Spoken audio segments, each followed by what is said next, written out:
Hello everyone, welcome to RPN Education. Today we are going to discuss our next part number 4 of the fundamentals of partnership, and it is related to how to calculate interest on capital. चलिए discuss करते हैं. First of all हमें समझना ये है कि capital क्या होती है. कैपिटल का मतलब क्या होता है? ये हमारी मनी होती है जो फर्म में कोई भी इन्वेस्टर इन्वेस्ट करता है, क्योंकि फर्म को अपने आप को रेस करना है तो उसके लिए पैसा तो चाहिए, तो वो क्या होगा? कैपिटल. अब फर्म कैपिटल को रेस कर सकती है या तो एक्सटर्नल सोर्सेज से या आप ऑनर से ले सकती है फर्म. तो ऑनर्स का मतलब क्या होंगे? उनके इन्वेस्टर्स. और एक्सटर्नल सोर्सेज का मतलब क्या होगा कि वो लोन ले सकती है बैंक से या फिर डिबेंचर्स इशू कर. ठीक है.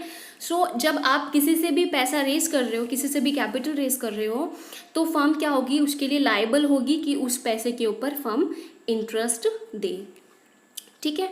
So interest on the capital is the interest on capital is the interest paid to the owner for providing a firm with the required capital to start a business. किसी भी business को आपको start करना है तो उसके लिए आपको कैपिटल की ज़रूरत है, और वो कैपिटल कौन प्रोवाइड करेगा? इन्वेस्टर, जो आपकी फर्म में पैसा इन्वेस्ट करेगा. It is similar to obtaining a loan from the financial institution. जिस टाइप से एक फर्म या फिर एक इंडिविजुअल पैसा रेस करता है, मनी रेस करता है बैंक से या किसी भी फाइनेंशियल इंस्टीट्यूशन से लोन के थ्रू, तो उसी तरीके से उसी टाइप से एक फर्म भी पैसा रेस करती है in the form of capital, और उस कैपिटल पे फर्म लायबल है इंटरेस्ट देने के लिए. If partners introduce any further capital, अगर कोई भी पार्टनर फर्दर कैपिटल इंट्रोड्यूस करता है, अगर किसी पार्टनर ने स्टार्टिंग में कैपिटल लगाई हुई है 50,000 की और वो उसके बाद लगाता है 20,000 का, तो 50 + 20 = 70,000, तो फर्दर कैपिटल पर भी उसे इंटरेस्ट मिलेगा. क्लियर. अब हमारे पास आते हैं provisions regarding interest on capital. First है हमारा when there is no partnership deed. जैसे हमने पहली क्लास में डिस्कस किया था कि it's not compulsory for the firm to prepare the partnership deed. In that case तो फर्म लायबल नहीं होगी कि इंटरेस्ट ऑन कैपिटल वो पे करे. No interest on capital will be allowed on the capital of the partners. ठीक है. When deed is present but no provision of interest on the capital. Second case हमारा आ जाता है कि जब हमारे पास डीड तो है, फर्स्ट में हमारे पास डीड नहीं थी, लेकिन सेकेंड में हमारे पास डीड तो प्रेजेंट है, बट डीड में इंटरेस्ट ऑन कैपिटल से रिलेटेड कोई भी प्रोविज़न नहीं बनाया, तो उस केस में भी नो इंटरेस्ट ऑन कैपिटल. तब फर्म लायबल नहीं है इंटरेस्ट ऑन कैपिटल पे करने के लिए, क्योंकि पार्टनरशिप डीड में उसके रिगार्डिंग कोई भी प्रोविज़न प्रिपेयर नहीं किया गया. क्लियर. नेक्स्ट हमारा केस आता है जब पार्टनरशिप एग्रीमेंट भी है और पार्टनरशिप डीड में इंटरेस्ट ऑन कैपिटल से रिलेटेड प्रोविज़न भी है. तो उस केस में हम क्या करेंगे? उस केस में अगर हमारा पार्टनरशिप एग्रीमेंट भी है और इंटरेस्ट ऑन कैपिटल से रिलेटेड प्रोविज़न भी है, बट आपकी पार्टनरशिप डीड साइलेंट है कि उस इंटरेस्ट ऑन कैपिटल को आप चार्ज अगेंस्ट प्रॉफिट कंसीडर करोगे या appropriation out of profit. Charge against profits का मतलब क्या होता है कि प्रॉफिट है या फिर लॉस है, आपको इंटरेस्ट ऑन कैपिटल हमेशा देना ही होगा. ठीक है. एप्रोप्रिएशन आउट ऑफ प्रॉफिट मतलब क्या कि आपको इंटरेस्ट ऑन कैपिटल पे करना है in the case only if you have profit. अगर लॉस है तो आप पे नहीं करोगे. अगर इस चीज़ के लिए साइलेंट है, पार्टनरशिप डीड में ऐसा कुछ नहीं लिखा कि उसे चार्ज अगेंस्ट प्रॉफिट ट्रीट करें या फिर एप्रोप्रिएशन आउट ऑफ प्रॉफिट, तो उसे हम ट्रीट करेंगे as a appropriation out of profit. मतलब interest on capital will be allowed only when there is profit. सिर्फ प्रॉफिट है तभी हम इंटरेस्ट ऑन कैपिटल देंगे. In case of loss no interest will be allowed. ठीक है. अगर लॉस का केस आ जाता है और तब भी हमें इंटरेस्ट देना है, वो कौन सा केस आएगा आपका? चार्ज अगेंस्ट प्रॉफिट का.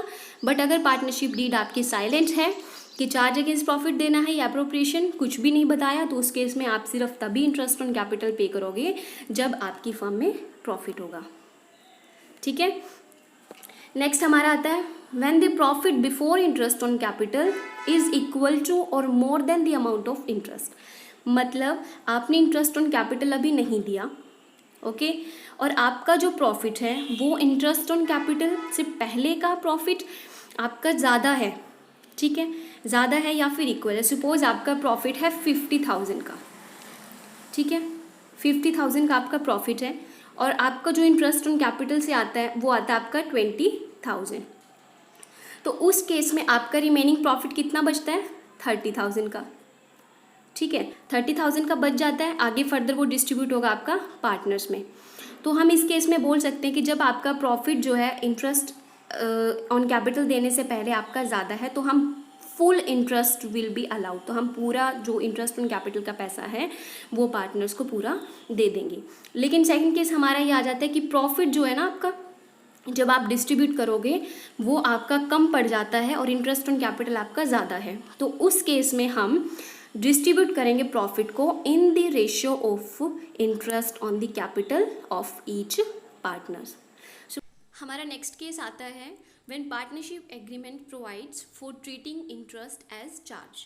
जब पार्टनरशिप डीड ने हमें ये स्टेट किया है या फिर उसने डिक्लेयर किया है कि अगर आपकी फर्म में लॉस है या फिर प्रॉफिट है तो आप लायबल है इंटरेस्ट ऑन कैपिटल देने के लिए, इसका मतलब चार्ज अगेंस्ट प्रॉफिट, ठीक है।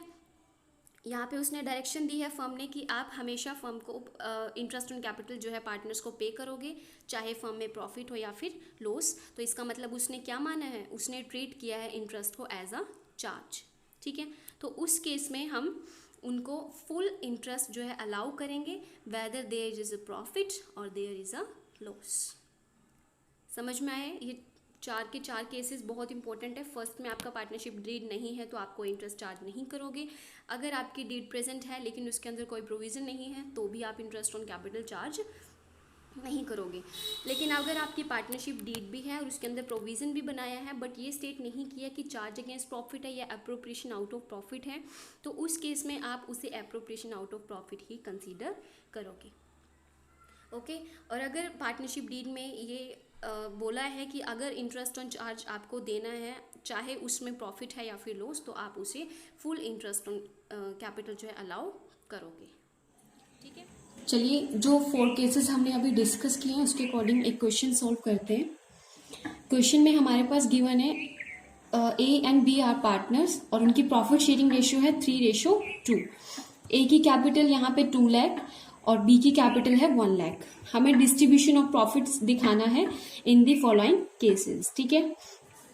जैसे कि हमारा फर्स्ट केस है यहाँ पे, अगर पार्टनरशिप डीड साइलेंट है और हमें इंटरेस्ट ऑन कैपिटल देना है, ठीक है, और प्रॉफिट है हमारे पास 50,000 का, तो इस केस में क्या होगा, जैसे हमने डिस्कस किया है कि पार्टनरशिप डीड अगर साइलेंट है और हमें इंटरेस्ट ऑन कैपिटल देना है तो उस केस में हम इंटरेस्ट ऑन कैपिटल अलाउ नहीं करेंगे और जो हमारा 50,000 है प्रॉफिट है उसे हम एज इट इज पार्टनर्स में डिस्ट्रीब्यूट कर देंगे उनकी प्रॉफिट शेयरिंग रेशियो में 3:2 में।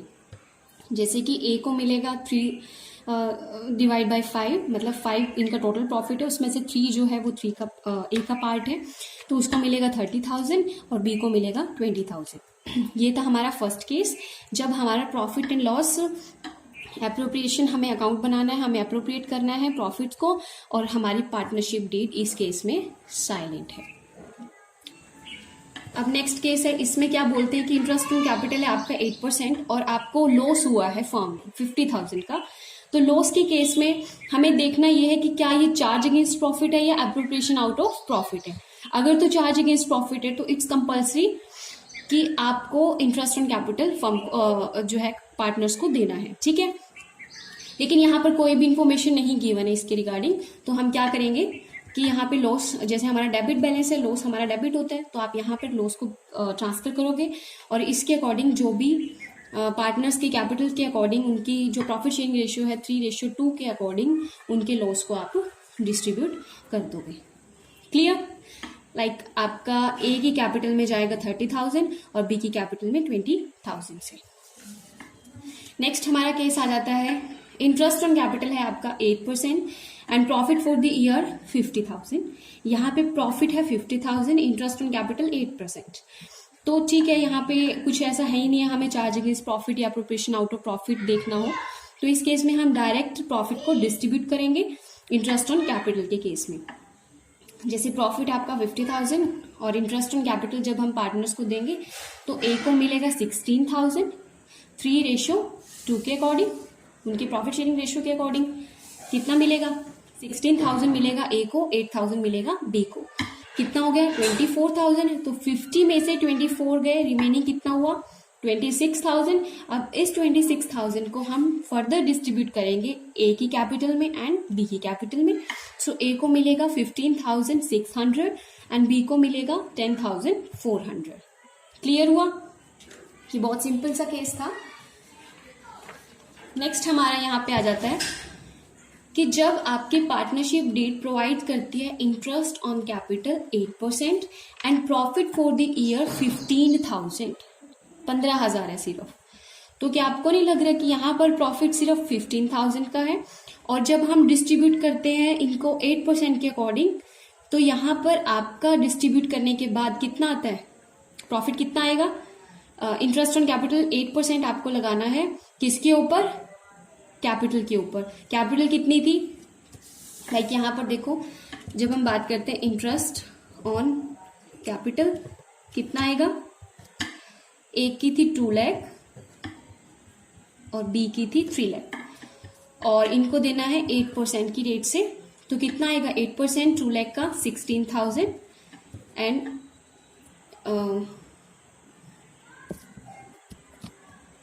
सॉरी यहाँ पर 1 लाख था, ठीक है।